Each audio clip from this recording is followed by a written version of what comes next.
today kicked our asses hard, but we did end up victorious. Flashing battery light is gone. It was the alternator.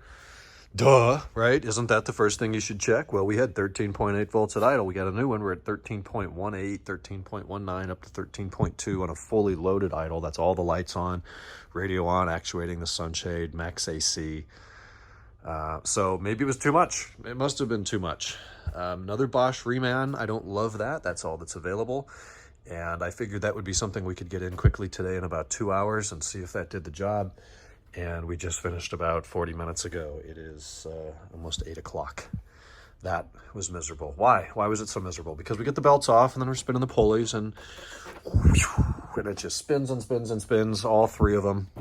The two that are right there, the tensioner on the bottom, the idler on the top. This one over here, that's just a stay put idler pulley, and I guess 4, so the AC pulley too. So all of those are new INA brand pulleys. I ordered one. The double one that I ordered came as Gates, and I ordered a Gates because that's all I could get today. I know they're not great, but I figured it's a pulley. How do you screw that up?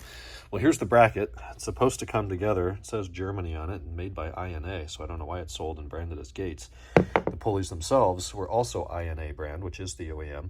This bracket is a few millimeters too long, and for hours we thought, why the hell do we have brand new pulleys and a brand new alternator, and we're adjusting the tensioner pulley all the way to its most relaxed position, and the belt doesn't fit. Well, did the belt shrink? No. Verify the part number on the belt. Is it the right belt? Yes, the length is right.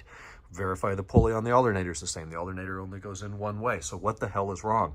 Well, finally, I took the pulley back off and compared it against the old one, and you could barely tell that it's different. But for some reason, this one is too long. So we unbolted the pulleys, cleaned up the old bracket, put them on the old bracket, put it in the car, looked up the torque specs, torqued everything to spec, put the belt back on. Of course, we had to take all the cooling hoses out, drain the radiator, the expansion tank. Most of the block drains out when you have the alternator out because that's low. Then I'm looking at the wet power steering lines. They were a mess. Mike did a nice job cleaning up the engine today. All of that was filthy dirty.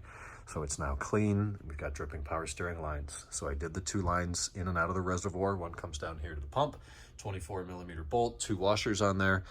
The other one goes into the cooler. So those lines are now new. Clean the reservoir, power steering fluid flush, all that. Finally done. Minus the studs on top of the engine that hold the coil packs in. Pretty much all those were washed out. So we pulled those out today, cleaned them up. It's beyond chasing. Talked about that yesterday. We just did JRSVlog. Those valve covers are going to come off and be replaced or restored later. We'll deal with it then. So after all of that, no more flashing battery lights. Charging system is pretty freaking bulletproof now, which is good. Bumpers and trims are done. I'll be picking them up tomorrow when I have more time. And then we dig into the next project, tearing the car apart for the PDC retrofit, though I will button up the engine and get all of that completely done, just so we don't have too many things going on at once. That was the majority of the day. It was brutal. Mike did make some progress over here on the 2000 carbon black. Valve covers are off, cleaned up, I think ready for fresh gaskets. It's pretty varnishy in there. It's very dark.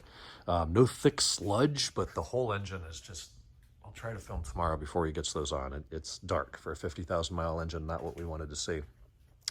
Yesterday, I don't remember if I filmed, I cleaned up all of these under trays in the front. All of those had been replaced. Both fuel filter covers in the front, primary fender liners, pork chops, belly pan, all of those were fairly fresh and in excellent condition. Patrick Star is missing, but we're adding that. These pieces back here that go around the rocker points and down the rocker panel were just crumbling apart and totally destroyed and filthy. So we took those off in a million pieces, cleaned up the bodywork underneath, put a new one on this side. Someone has done a really bad job of jacking this car in the past. That's not supposed to have a divot there. It's way too high. So we're gonna have to deform our new piece a little bit to get that to go back together. A little bit of body damage there. This side I can't get to because it's missing the jack pad entirely. So we've got a block of wood in here, which has sandwiched pieces of the old trim cover up in there. So I'll have to get the car in the ground, put a jack pad in there, get rid of the wood, put our puck in there from ECS Tuning. Then I'll be able to take the rest of that out and put the new one in. Fuel filter went in yesterday on this car as well. I don't remember filming that yesterday, but some progress there. We've got rear arms to go. I did do all 4 wheel speed sensors yesterday, and the only one that's complete and checked off in our shop management software is this front left, because the blue connector, the harness that's part of the car wiring they just crumbled apart into dust. Every time I tried to unplug it, no matter how careful I was, the tab snaps right off and the whole thing just falls apart.